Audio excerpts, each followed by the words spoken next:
nous allons commencer par la première question posée par Madame Tolène. Madame Tolène qui me demande quelles sont les meilleures localisations de biens à acquérir pour un premier investissement. Alors, la localisation d'un bien, la meilleure, peut être prise de différentes façons. Il existe chez nous en jargon le triple A. Le triple A veut dire que c'est une excellente localisation. Excellente localisation parce que à Bruxelles, donc je vais toujours prendre sur Bruxelles Capitale, hein, bien entendu, donc tout va répondre sur la question de Bruxelles Capitale, domaine que je connais. Je ne connais pas la situation aussi bien en Wallonie et en Flandre. Donc le triple A est une localisation, on va dire presque parfaite, où la rentabilité du bien immobilier est assez élevée et normalement où le vide locatif, c'est surtout ça aussi, on connaît la rentabilité du bien immobilier par rapport à son vide locatif. Son vide locatif est presque approche zéro. Donc quand vous avez un locataire qui s'en va, le bien est immédiatement reloué par un nouveau candidat. Alors, les localisations triple A, comme on les appelle, sont en général des localisations bien sûr plus chères à l'achat, mais évidemment avec une demande plus élevée, tout rapport de l'offre et de la demande. Moi, je conseille aussi de prendre une localisation où vous, l'acheteur, se sent bien par rapport à cette localisation et peut-être où il a un attrait parce que quand vous faites un investissement immobilier, il faut jamais oublier qu'il faut apprécier le bien que vous achetez pour savoir le louer tout à fait correctement, y voir ses avantages et ses inconvénients et rester un propriétaire qui investit dans son bien. Donc, les triple A, si je devais nommer quelques endroits à Bruxelles, il est évident que Ixelles, Châtelain, Flagey, Woluwe, le shopping, Stockel sont de très bons endroits. Nous avons aussi à Bruxelles tout ce qui est commission autant, où bien entendu la demande est assez importante. Donc, il est important de pouvoir développer de l'immobilier résidentiel là et cet immobilier résidentiel connaît une influence importante. Maintenant, pour choisir cette situation, parfois vous n'avez pas toujours la possibilité, les moyens d'investir dans un bien situé dans une localisation, une excellente localisation. Alors, comme je disais, les institutions européennes sont une excellente localisation. Il faut rechercher dans votre localisation que vous ne soyez pas trop loin, soyez proche des transports en commun, que vous ayez des magasins de proximité tout près, que ce soit des magasins de nourriture, des supermarchés, un accès facile aux gares et à l'aéroport. On reste à Bruxelles, capitale avec énormément d'expatriés et c'est vraiment ce public-là qu'on vise dans notre portefeuille client.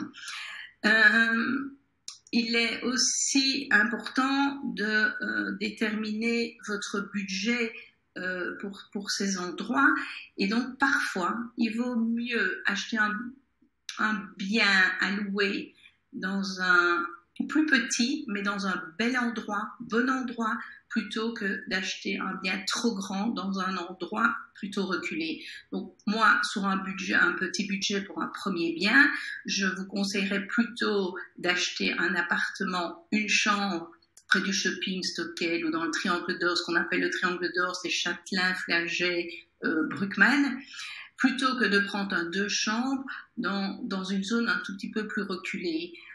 Donc commençons par quelque chose de sécurisant, qui va pouvoir vous faire un rendement locatif intéressant et ça qui fera le levier pour vos investissements futurs.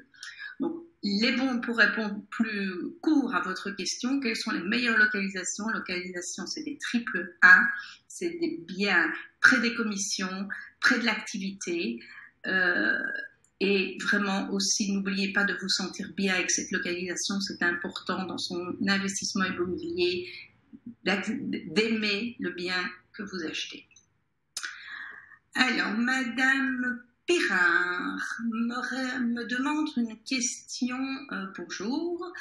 Les prix de vente ont fortement augmenté ces dernières années, plus 3% selon certaines sources depuis 10 ans. Par contre, les montants des loyers ne semblent pas avoir augmenté sur cette période. Est-ce correct? Envisagez-vous une baisse ou une hausse des loyers suite à cette crise? Alors, on va répondre de deux façons. D'abord, je vais répondre après sur l'évolution par rapport à cette crise.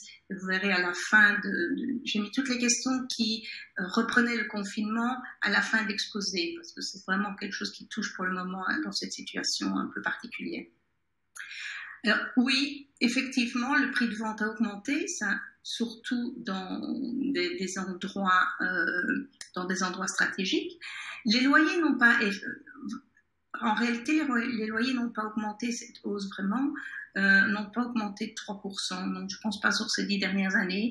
Certains ont augmenté parce que le quartier a évolué. Donc, certains quartiers ont évolué sur ces 10 dernières années. Donc, le bien a évolué. Donc, on revient à la question précédente qui était investir dans un bon quartier. Mais quand vous achetez un bien, vous définissez un loyer et le loyer, il est augmenté par rapport à l'indexation des prix. Donc, chaque année, vous pouvez augmenter votre loyer un petit peu. C'est vrai que c'est pas très, très significatif, mais après 10 ans, comme le prix de vente a augmenté, vous, à la revente, votre appartement va valoir plus de valeur. Donc, c'est vrai que l'appartement vous allez retrouver une plus-value le jour de la vente de votre appartement et pas mensuellement par rapport au loyer obtenu payé par vos locataires. Il faut savoir aussi que pour avoir un appartement qui se loue bien, qui se vend bien, et dont le prix peut un peu augmenter, peut un peu fluctuer à la hausse, il est important d'être un bon propriétaire. Qu'est-ce que j'appelle être un bon propriétaire? C'est pas seulement avoir des relations conviviales avec son locataire, mais c'est aussi continuer à entretenir son bien. Donc, ça peut être une fois changer les châssis, ou ça peut être refaire une salle de bain, veiller à ce que les sanitaires ne coulent pas. Ça, malgré que le locataire doit entretenir son bien, il y a quand même une prise en charge du propriétaire. La prise en charge du propriétaire ne doit pas se faire spécialement quand le locataire y vit, mais entre deux locations, il doit rafraîchir son appartement, vérifier à des petits détails qui font que votre bien reste dans la gamme haute de qualité. Donc c'est pour ça aussi quand on calcule une rentabilité d'un appartement par rapport au loyer obtenu et à son prix d'achat, la rentabilité calculée, on ne la prend que sur 10 mois. Pourquoi est-ce qu'on prend cette rentabilité sur 10 mois? Parce que alors qu'on paye 12 mois de loyer, un mois de loyer sert plus ou moins à payer le précompte immobilier mensuel dont chaque propriétaire est soumis. Et alors, un mois, parce qu'on estime que chaque année, il faudrait mettre de côté un mois de loyer afin de pouvoir cumuler ce montant et refaire des travaux de rafraîchissement. Et ces travaux de rafraîchissement sont très importants. Et c'est au moment où on peut changer de locataire, qu'on fait ces travaux de réaménagement, qu'éventuellement on peut augmenter un petit peu le loyer parce que vous avez changé des phases de meubles de cuisine, parce que vous avez mis un dernier micro-ondes un peu plus nouveau dans l'appartement, parce que vous avez inséré un four à vapeur, et c'est ça qui va faire l'augmentation de loyer et qui va surtout faire la différence de votre bien. C'est-à-dire, il est important de ne pas laisser un bien dormir avec ses locataires dedans. Donc, chaque fois qu'il y a un locataire qui s'en va, il faut un tout petit peu prendre soin de son bien. Il est vraiment important. Et là, vous pourrez avoir une augmentation de votre loyer. Donc, dites-vous bien qu'un appartement 2 chambres que vous louez il y a 10 ans à 1 000 €, si vous mettez un tout petit peu plus, vous saurez le louer aujourd'hui peut-être à 1 200, 1 300, voire même si vous upgradez votre bien, donc si vous montez le standing de votre bien parce que vous avez mis des stores, là on sait augmenter un petit peu le loyer. Donc on ne peut pas augmenter le loyer comme un prix de vente parce que la vente est liée au marché, mais le loyer, il est lié à la qualité de votre bien et au standing et au confort surtout que vous mettez dans l'habitation pour le locataire entrant. Donc j'espère là pouvoir avoir répondu à votre question sur la hausse de loyer.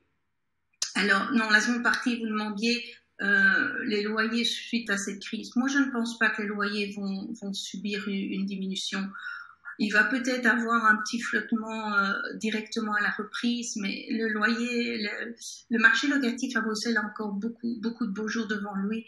Il y a encore beaucoup de personnes qui arrivent, les expatriés ont encore, à mon avis, vont encore rejoindre notre capitale. L'Europe est là. Je ne pense vraiment pas que nous allons avoir une diminution des loyers. Maintenant, je pourrais toujours me tromper et vous allez peut-être me dire oui, mais il faut être prudent. Oui, mais d'après vraiment les sentiments que j'ai pour le moment, plusieurs personnes sont là, ils attendent qu'on rouvre nos activités pour pouvoir louer. Donc, il y aura peut-être un réajustement sur les loyers qui étaient trop chers et vraiment où on offrait, où certains propriétaires demandaient des prix parfois excessifs ou sur les biens de très haut standing qui vont peut-être être eux touchés. Mais le portefeuille moyen, à mon avis, ne subira pas de baisse de prix, en tout cas sur l'année qui vient, je n'y pense pas. Peut-être tout au début, mais j'ose espérer que non.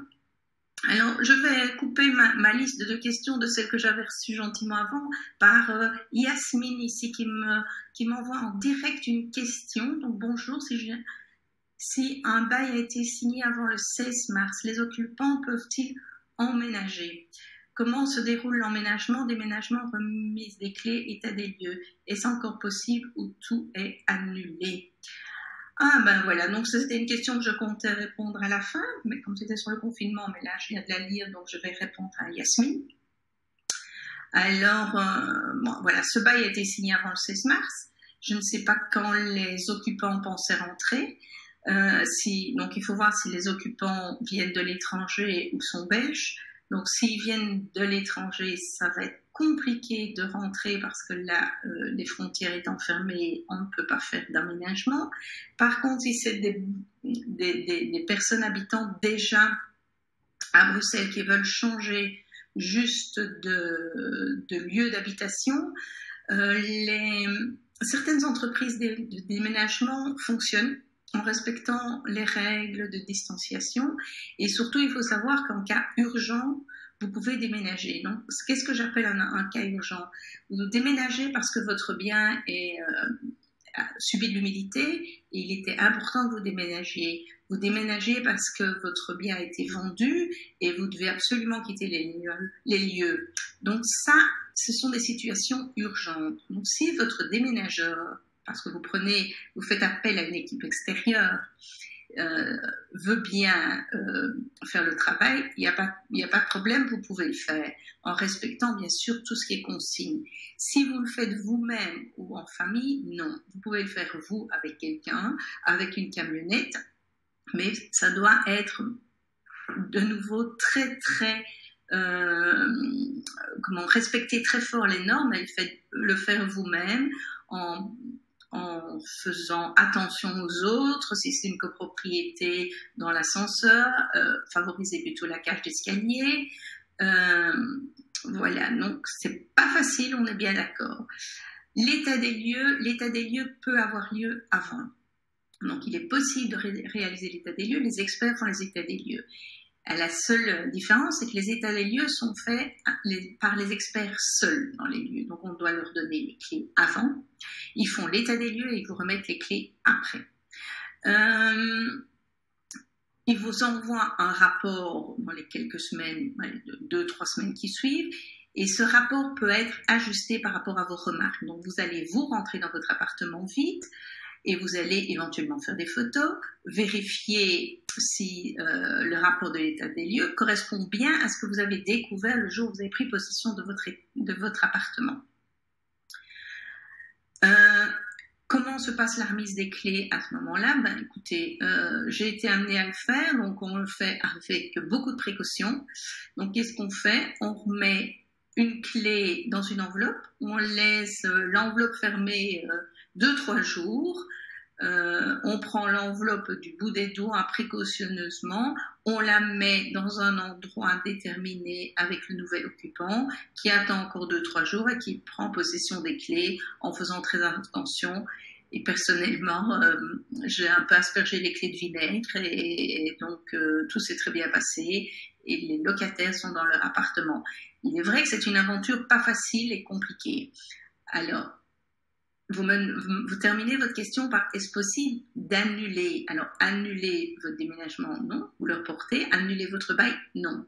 Vous l'avez signé, donc vous êtes tenu d'aller jusqu'au bout, ou alors vous envoyez votre préavis et avoir des indemnités de rupture. Mais vous ne pouvez pas annuler un bail qui a été signé avant le 16 mars.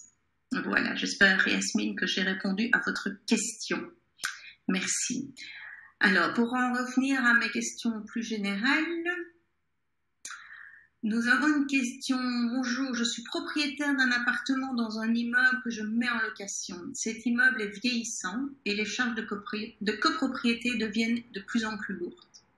À tel point qu'après 10 ans, je me pose la question de la pertinence de garder ce bien. Dois-je le conserver et faire le gros dos ou plutôt vendre pour investir dans du neuf?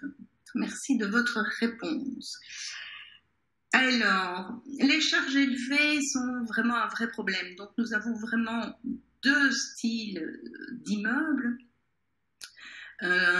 qui sont les immeubles neufs et les immeubles anciens. À Bruxelles, nous avons beaucoup d'immeubles anciens, mais qui ont leur caractère et leur charme. Donc, n'oublions quand même pas que parfois, le charme est aussi apprécié.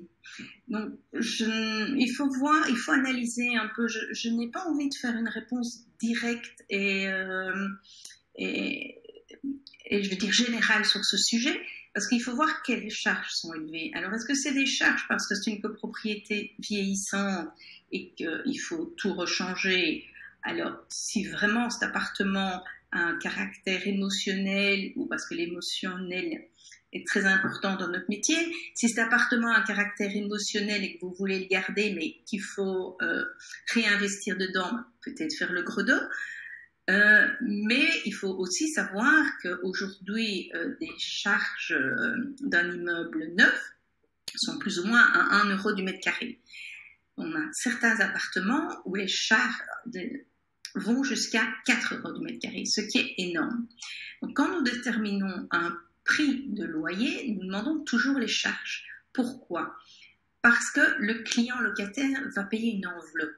On va payer une enveloppe, c'est-à-dire loyer plus charge. Lui, ce qu'il va retenir, c'est ce qu'il paye fin du mois. Donc, si vos charges sont élevées, votre loyer va un peu diminuer.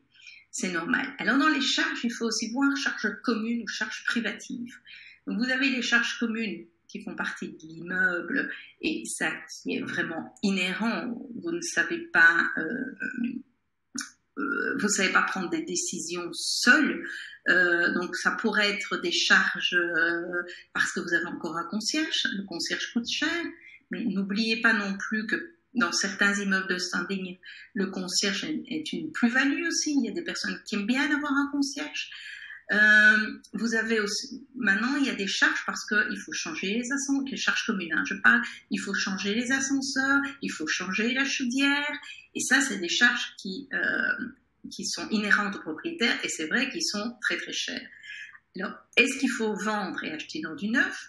Ben, la question, je vous la repose. Est-ce que vous voulez investir maintenant dans cet immeuble-là et garder cet appartement parce qu'il a plein de charme, parce qu'il a une hauteur de plafond de 4 mètres, et que c'est quelque chose qu'on ne trouve pas dans n'importe partout en Europe, des biens typiques comme parfois haussmanniens et que nos clients les veulent, ou est-ce un immeuble qui n'a aucun charme et qui pour vous vous ennuie plus et que vous n'avez absolument pas envie de perdre du temps là-dedans. Alors là, je vais vous dire oui, vendez-le et achetez du neuf. Quand vous achetez du neuf, en tout cas, les 10 ans à venir, vous n'aurez pas de soucis et et les locataires seront très contents parce qu'ils savent ce qu'ils ont et vous n'avez pas les surprises de l'ancien.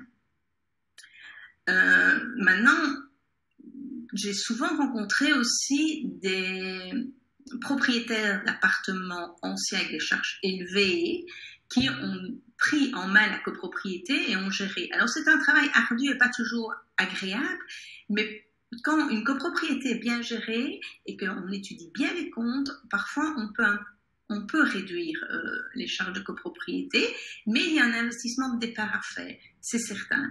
Donc vraiment voir. Est-ce que vous voulez ne pas vous occuper de votre appartement et vraiment la facilité? Alors vendez-le et achetez du neuf, c'est très bien. Mais sachez que le prix de la vente va aussi tenir compte de vos charges. Donc c'est vraiment un choix très personnel dans une situation. Donc je ne peux pas non plus faire une généralité ici, mais il y a une tendance certaine que les locataires vont vers les appartements neufs par rapport à l'énergie, par rapport aux charges, que les communs sont plus confortables. Voilà, donc ça c'est vraiment l'un et l'autre doit un peu poser le pour et le contre par rapport à sa sensibilité sur le bien. Si c'est simplement un bien d'investissement où il n'y a aucun émotionnel dedans, oui, alors vendez-le et allez vers le neuf. C'est une très bonne, c'est une très bonne alternative. Alors, Monsieur Leclerc, bonjour, je viens d'acheter un appartement à Bruxelles, mais je vais travailler et vivre à Liège pour 3 ans. Je vais donc devoir le louer. Avez-vous des conseils pour gérer au mieux la location de mon appartement? Alors, on va mettre l'appartement en location. Il faut d'abord savoir que si vous louez votre appartement pour 3 ans, vous pouvez faire un bail de 3 ans. Un bail, donc vous pourrez retrouver votre appartement dès votre retour. Ou si par hasard votre mission continue, vous pourrez prolonger ce bail ou reprendre votre appartement. Donc ça, les propriétaires sont assez bien protégés quand ils veulent retrouver leur bien pour y habiter. Je pense qu'il faut être clair de la situation. Il faut être transparent avec le locataire qui va y habiter. Ça, c'est le premier point. Donc, il n'y a pas de problème. Vous pouvez louer votre appartement pour une période déterminée, quelle qu'elle soit. Alors, si vous voulez être vraiment n'avoir aucun souci suite à la location de votre appartement, moi, je peux vous conseiller de faire appel à un service qu'on a développé chez nous, un département de gestion locative des biens immobiliers. Donc, c'est-à-dire, nous avons une équipe qui s'occupe de complètement gérer votre bien. Donc, elle s'occupe ça va de la signature du bail à la gestion mensuelle des loyers, des paiements des loyers, vérifier les comptes des charges, vérifier également l'entretien et l'évolution de l'entretien de votre appartement. Donc, il se déplace une fois par an chez le locataire. Bien entendu, cela a un coût. Alors, nous avons des packages possibles, que ce soit des packages soit simplement financiers, soit ils s'occupent de faire des travaux, enfin d'être intermédiaire pour effectuer les travaux dans votre appartement. Donc, ça, vous pourrez, si vous êtes intéressé, vous pouvez envoyer un email et ça, mes collègues se feront un plaisir de vous répondre avec les conditions financière, mais il est vrai qu'à ce moment-là, vous avez un retour tous les mois, on vous verse un montant de votre loyer déduit des frais, et à ce moment-là, vous ne vous occupez de rien. Donc, si une chaudière est défectueuse, c'est eux qui iront directement avec le chauffagiste et qui se chargeront des modalités pour un changement, ou éventuellement changer un four, ou une fuite, ils analyseront et ils feront l'intermédiaire avec le syndic. Donc pendant la période où vous ne serez pas près de votre appartement, mes collègues prendront soin du bien afin que vous le retrouviez dans les meilleures conditions à votre retour. Voilà pour cette question. La suivante, c'est: je viens d'envoyer à mon locataire la facture des charges. Il a un surplus de 360 € à payer sur l'année écoulée. Mais il refuse de les payer en me répondant que la provision établie dans le bail était de 120 € par mois et que l'augmentation de 30 € par mois est trop élevée. Il m'accuse d'avoir sciemment diminué le montant des charges réelles. Que puis-je faire? Merci d'avance pour votre aide. Alors, dans ce cas-là, je ne suis pas sûre du recours du locataire. Donc, je vous explique. Il est vrai que quand vous louez un appartement, il faut déterminer la provision de charges à payer. Alors, il y a soit une provision, soit un forfait. Le forfait, tous les mois, vous avez le montant et vous ne pouvez pas l'augmenter. La provision, c'est une avance que le locataire paye mensuellement pour les charges de commun ainsi que certaines charges privatives liées à l'appartement et à ses consommations personnelles. Il est indispensable au moment où on détermine ces charges de faire une analyse des charges. Donc, l'analyse des charges se fait sur les charges connues des 12 mois passés. Et à ce moment-là, on détermine une moyenne mensuelle pour fixer le montant de l'occupant entrant qu'il devra payer mensuellement au locataire qui annuellement. Ce locataire fera un décompte, il additionnera les 12 fois le montant des charges, il prendra les charges réelles et il fera une compensation dans un sens ou dans l'autre. C'est-à-dire que soit le locataire paye la différence, soit le propriétaire rembourse au locataire. Alors, dans les charges réelles, il y a les consommations du locataire. Alors, les consommations du locataire dépendent d'une famille à l'autre. Donc, il est très difficile d'avoir une idée de ce que la personne va consommer. Un appartement de 3 chambres occupé par un couple avec un enfant ou un couple avec 3 enfants, la consommation est très différente. Alors que ça soit déjà pour l'eau. L'eau, on sait bien, coûte, s'il y a une provision d'eau, le curseur peut varier très très fort. Ainsi que pour le chauffage, naturellement. Pour les charges de commun, il peut y avoir des augmentations de charges de commun. Il peut avoir des prix d'énergie pour les communs qui ont changé. Il peut avoir un nouveau contrat pour l'entretien des nettoyages de communs. Il peut avoir, on sort les poubelles 3 fois par semaine et plus 2 fois.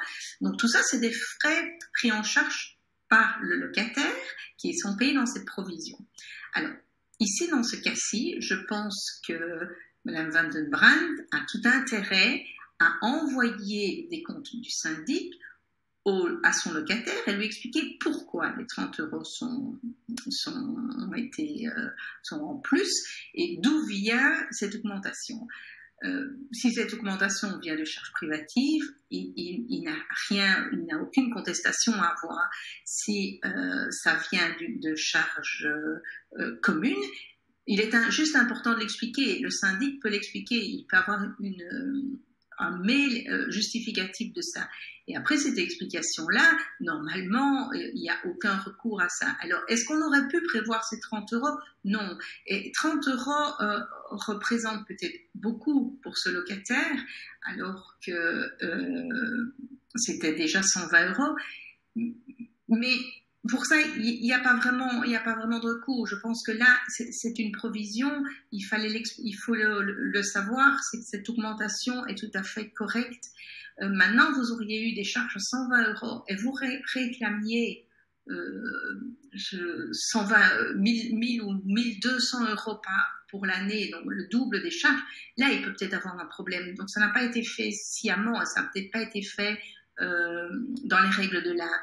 Mais si vos charges ont été fixées par des décomptes probants avant l'entrée du locataire et que vous avez de nouveau des preuves prouvant la consommation et les montants de ce nouveau locataire, je pense que là, il n'y a aucun doute, votre locataire devra payer ses charges.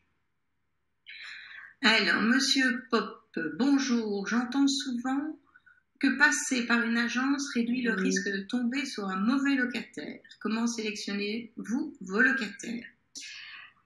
Comment est-ce qu'on sélectionne les locataires? Le mieux du monde, on l'espère. Il est vrai que pourquoi ça réduit de passer par une agence? C'est parce qu'on a l'habitude, on a peut-être une sensibilité plus fine pour déterminer quelqu'un qui nous raconte une situation vraisemblable ou quelqu'un qui ne nous raconte pas, qui nous emmène dans une voie un peu chaotique. Mais je pense que c'est vrai qu'il faut être prudent. C'est quelque chose qu'il faut être prudent et il faut surtout savoir, ce que je dis à tous mes clients, c'est que le risque zéro n'existe pas. Le risque zéro d'avoir un mauvais locataire n'existe pas. Alors, mauvais locataire, ça veut dire quoi? Mauvais payeur et mauvais entretien du bien. Mauvais entretien du bien, c'est assez compliqué de savoir si la personne va bien ou pas bien entretenir le bien. C'est pour ça qu'il faut vraiment faire un état des lieux d'entrée et qu'il a mis en place la garantie locative qui préserve un petit peu pour des locations, des entretiens un peu plus hasardeux. Et moi, je conseille quand même qu'une fois par an, le propriétaire peut rentrer en contact avec son locataire pour essayer d'anticiper. Alors, le paiement, parce que c'est surtout ça, je suppose, qui vous intéresse et qui vous inquiète, on met en place, on doit respecter une règle de déontologie, donc on ne peut pas demander tout et n'importe quoi à notre candidat locataire. On a la possibilité d'avoir sa source de revenus. Donc, ces sources de revenus, déjà, très important, respecter la règle, 1/3 du montant du loyer sur la totalité des revenus, des ressources du locataire. Donc, ne pas louer des biens à des personnes qui n'en ont pas les moyens. Ça, c'est la première chose à vérifier. Des documents qu'on peut demander, voilà, ces sources de revenus, il peut nous les expliquer, on peut discuter. Ce qui est très important, c'est de discuter avec lui, de savoir pourquoi il déménage, pourquoi il change. Et donc tout ça, c'est tout des petits signaux d'alarme qui de temps en temps nous disent celui-là, pourquoi ceci financièrement, on va lui demander pourquoi. Il passe d'une grande maison à un tout petit appartement. Alors ça peut être des choses complètement personnelles et respectables, mais c'est des petits signaux que nous on a et donc ça amène du questionnement. Alors c'est vrai que on a des cas et je ne veux pas dire non, nous on n'en a jamais, on est les meilleurs et on n'en a jamais, certainement pas. Mais ce qui est très important, ce qu'il faut savoir là-dedans, c'est que quand nous avons des propriétaires qui reviennent vers nous et qui nous disent nos locataires ne payent pas, il est important de s'asseoir autour d'une table avec le locataire et de voir la raison pourquoi il ne paye pas. Et alors, souvent, vous, propriétaire, vous êtes anxieux, donc la conversation peut parfois être un peu tendue. Donc ici, moi, ce que je préconise, c'est éventuellement retourner vers l'agent immobilier et demander un avis et voir que l'agent immobilier prenne son téléphone. Et c'est quelque chose que j'essaye de faire. Je me suis aperçue que quand on prend son téléphone et qu'on demande pourquoi du comment, on arrive toujours à avoir une discussion et à trouver une solution.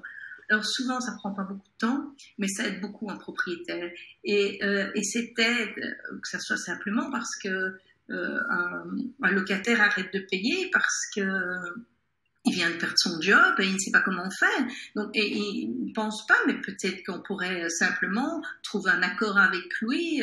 Il loue un appartement avec un garage. Le garage est à 150 €. Simplement enlever le garage de sa location. Il gagnera 150 € par mois. Donc, lui, ça va lui donner un tout petit peu d'air. Donc, voilà, pourquoi pas. Des solutions, on a. Lui dire, écoutez, on comprend très bien votre problème. OK, on va déjà le mettre à louer maintenant. Si on trouve un locataire tout de suite, on peut vous laisser partir sans payer d'indemnité, sans payer. Voilà. Donc, je pense qu'il est important d'être dans le dialogue avec ses locataires une fois que le paiement n'est pas arrivé. Donc, soyez vigilants et faites un signal d'alarme à votre premier non-paiement ou non-paiement reçu. Et souvent, on trouve des solutions.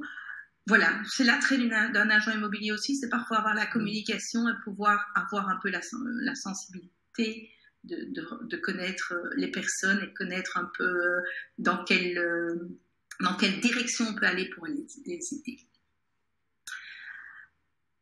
Alors, ma dernière location avec une agence immobilière a été décevante. Ils ont trouvé un locataire, on a signé un bail et puis plus rien.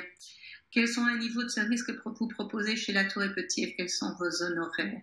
Alors là, jusque maintenant, j'ai beaucoup parlé de l'immobilier en général. Mais là, je vais être un peu plus précise et je vais un peu vendre le produit La Tour et Petit.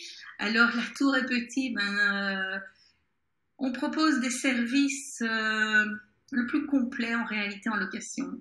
Donc, je souris parce que j'ai envie de vous dire, le service location, quels sont vos honoraires? C'est un mois de loyer plus TVA, un mois de loyer obtenu. Donc, très important, vous mettez un appartement ou une maison, on va parler d'une maison, une maison en location à 2500 € et finalement, vous la négociez à 2002, vos honoraires seront sur 2002 plus TVA à 2500 €. Alors, qu'est-ce qu'on fait? Chez La Tour et Petit, on essaie vraiment de garder cette bienveillance et on va aller pas jusqu'à la signature de bail ni plus rien comme vous le dites. On va accompagner les parties, le propriétaire qui nous paye, mais le locataire qui nous a fait confiance aussi. On va les accompagner en tout cas jusqu'à la remise des clés, c'est-à-dire qu'on va être là le jour de l'état des lieux. On va être sûr qu'à l'état des lieux, ce qu'on a promis, l'installation d'une machine, par exemple, machine à laver, repeindre un mur par le propriétaire, que tout ça soit bien exécuté pour l'un et pour l'autre. On va juste laisser l'expert faire son travail, mais on va faire en sorte aussi que le locataire et le propriétaire se rencontrent dans les meilleures conditions. Parce que c'est une aventure de plusieurs années qui commence l'un avec l'autre, donc il est important que les parties se comprennent et se rencontrent de façon conviviale, on va dire. Et puis alors, nous aussi, chez La Tour et Petit, on va accompagner les deux parties dans le transfert des compteurs. Donc, si c'est des charges individuelles, on va s'acquérir de faire le transfert de l'électricité, du gaz, de l'eau. On va essayer que vraiment, vraiment tout soit le plus fluide possible pour les parties. Parce que souvent, c'est pas une mince affaire. Un immobilier comme nous, on n'est pas... on essaie un peu justement que le propriétaire et le locataire ne se rencontrent pas pendant toute la transaction, et puis à un moment, ils se rencontrent, et on est devant, on ne sait pas très bien qui on va avoir, et on va devoir traiter les problèmes, parce que c'est vrai que nous, on s'en va après, on ne se voit plus après la remise des clés. Donc ça, c'est très très important de savoir qu'on va vous aider. Plus, c'est un message spécialement pour les propriétaires. Vous savez, chez nous, un agent immobilier, son acquis, c'est son portefeuille client. Donc, qu'est-ce que j'ai intérêt à avoir? Des propriétaires contents. Le propriétaire content qui a loué un locataire content, le locataire content va revenir chez nous pour acheter son bien après. Si le propriétaire était ravi de service, il remettra son bien en location. Donc, ça s'appelle, c'est notre fonds de commerce. Donc, je ne vois pas l'intérêt de laisser tomber les clients. le fonds de commerce est vraiment très important. C'est là-dessus qu'on va jouer sur la survie de la société et la survie de la tour est petit, de pouvoir avoir de plus en plus de clients et pouvoir étoffer. Donc voilà, je trouve ça idiot de laisser tomber les parties. Ouais. Ce que je peux amener chez la tour est petit, c'est rester là et qu'après 3 ans, être ravi quand vous me téléphonez en disant mon locataire est parti et je vous remets mon bien à louer. Eh ben, c'est très bien. Et en même temps, vous allez me dire, ben, mon fils, ma belle-fille, mon ami va vous contacter parce que j'étais contente de vos services. Eh ben, c'est là où justement, une fois que le bail est signé, on ne laisse pas tomber notre bique et on ne vous met pas aux oubliettes. Voilà, monsieur Pop, monsieur Rigoloff, j'ai répondu à ces 2 questions. Alors, voilà, ce qui concerne plus le confinement et cette période vraiment étrange. Donc, Alicia, j'ai reçu hier un message de mon locataire qui est indépendant et qui m'annonce qu'il ne va pas payer le loyer du mois d'avril. Je ne sais pas quoi lui répondre, mais pour moi, il est impossible de faire l'impasse sur ce loyer. Que me conseillez-vous? Oui, c'est très dommage et vous n'êtes pas la seule à qui ça arrive.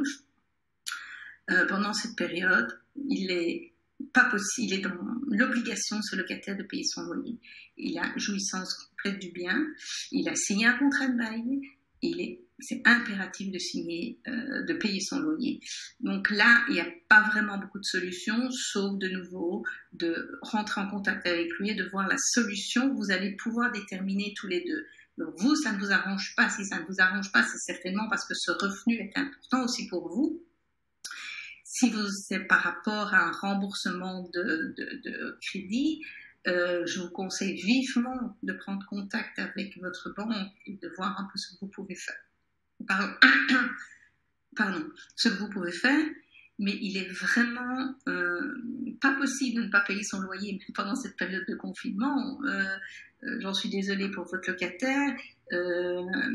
Donc là, les conseils que je peux juste vous donner, c'est qu'il faut vraiment lui écrire et tout ce que vous parlez, les échanges que vous avez eus avec lui, pas par téléphone mais par écrit, et lui signaler gentiment qu'il doit vous payer son loyer. Alors l'échelonner, essayer de trouver une solution qui vous paye une petite partie maintenant pour prouver sa bonne volonté et puis qu'il est à grâce et le loyer par la suite. Mais là, il ne peut pas y déroger, absolument pas. Comment se déroule, monsieur Verbist, comment se déroulent les locations en cette période de confinement? Là, on est à l'arrêt, là, pour le moment, on peut vraiment rien faire, on peut pas bouger. Donc, on fait du télétravail, faire des visites en télétravail me paraît difficile. Donc, on a des gentils clients sur lesquels on met une liste des candidats. On leur décrit le bien parce qu'on les a vus. On essaye de les décrire au maximum, essayer de voir, de cerner leurs recherches, voir si ça va correspondre, mais c'est très compliqué parce qu'on ne peut pas voir. On avait quelques biens où on avait fait des visites virtuelles avant le confinement, donc on essaye de leur montrer. Donc signer un bail n'est pas possible si on n'avait pas fait la visite avant. On fait quelques locations avec des visites qu'on avait fait avant le 16 mars. Donc des clients qui se disent bon voilà, je fonce quand même, j'aimais bien l'appartement, j'ai pas le temps d'hésiter, j'aimais bien la maison. Donc ça c'est des beaux, on peut les signer. Tout ça se fait de chez nous par nos ordinateurs, nos scans et avec les parties. Donc ça c'est très bien. Mais les visites, ça c'est fini. Donc là vraiment, on ne peut rien faire, donc le travail est réduit. On a les propriétaires qui ont reçu des préavis qui nous donnent les adresses. On attend qu'on puisse retourner sur le terrain. Et dès qu'on ira sur le terrain, on appellera les candidats locataires, les propriétaires qui ont un bien à mettre en location et on fera au plus vite. Et on fera au plus vite pour aider tous nos clients dans les meilleurs délais. Et les visites seront le week-end compris, en soirée si nécessaire. Et on sera là, on sera disponible, sans aucun souci. Alors, la dernière question que je vois ici, bonjour, comment envisagez-vous le marché locatif après le confinement? Eh bien là, le mieux possible, parce qu'on doit rester très positif. Bon, je pense vraiment que le marché locatif, comme je l'ai dit plus haut, sur les 6 prochains mois ne va pas vraiment changer. Le seul petit bémol que je vois, c'est que pour nous, mars, avril, mai, juin sont nos 4 mois, nos 4 mois très très importants. Pourquoi? Parce que les expatriés, vu qu'on travaille avec énormément d'expatriés, viennent à ce moment-là pour emménager pendant les vacances. Donc là, c'est vrai, on a perdu beaucoup, mais eux aussi. Et donc, comment est-ce que je le vois après le déconfinement, le marché locatif? Ben, il y a des gens qui sont là, qui nous appellent et qui ont leur contrat de travail et qui veulent un logement. Donc, de nouveau, je crois qu'au départ, il va être assez actif. On a des sociétés, des agences de relocation qui nous disent quand est-ce que vous retravaillez, est-ce qu'on peut être les premiers dans les visites. Donc ça, je pense que ça va être très, très actif parce que ça va aller très vite. Mais vous dire, je ne crois pas, comme je l'ai dit plus haut, je ne crois pas que les prix vont changer. Mais ça va dépendre aussi de l'ouverture des frontières. Comme nous sommes une agence qui travaille avec beaucoup d'expatriés, beaucoup d'étrangers qui viennent en séjour, période déterminée, 3-6 ans, à la commission, à l'OTAN ou dans des grosses boîtes, ça va dépendre des frontières. S'ils ne peuvent pas venir, ou s'ils ne peuvent pas faire des visites, s'ils ne peuvent pas venir avec leur famille, ça va pas aller. Donc je ne sais pas très très bien. Nous, on reste positif. On a prévu la reprise dans le courant mai. On est en train de mettre des outils en place pour répondre le mieux possible, pour que vraiment tout se déroule au plus vite et que les clients soient servis à 100%. Et vraiment, alors rattraper les locations qu'on n'a pas eues, c'est mars-avril, je pense qu'on pourrait y arriver. Mais cela ne dépendra pas que de notre bonne volonté, ça dépendra des autres pays et des entreprises, parce qu'il ne faut pas oublier non plus que tous les moyens de communication ont été développés. Alors est-ce qu'il y aura peut-être qui vont déférer leur venue à Bruxelles d'une année, de quelques mois, qui vont finir seuls sans leur famille? Voilà, nous avons plein de questions, mais par contre on reste positif et vraiment on sera là pour aider tous nos clients, propriétaires, locataires, qui ont des biens, on sera là pour les conseiller encore plus qu'avant. Et surtout, croyez bien qu'on est là pour rassurer tous les locataires qui vont arriver ou qui sont là et qui doivent partir ou qui ont signé des baux mais qui ne savent pas entrer dans leur maison. Donc on est vraiment là pour vous rassurer, pour apaiser le climat et pour faire médiateur si vous avez des soucis. Donc n'hésitez pas, si vous êtes déjà client chez nous, à nous contacter. Je vous aiderai avec grand plaisir. Si vous n'êtes pas encore client, que vous voulez d'autres informations parce que je n'ai pas pu répondre à tout. Ici j'ai un message qui disait que je n'ai pas répondu tout à fait comme la personne le souhaitait pour les charges de son appartement. Donc n'hésitez pas. Envoyez-moi un mail à info@latourestpetit.be. Voilà, je vous remercie de votre attention. Prenez soin de vous, prenez soin de vos proches et restez positifs.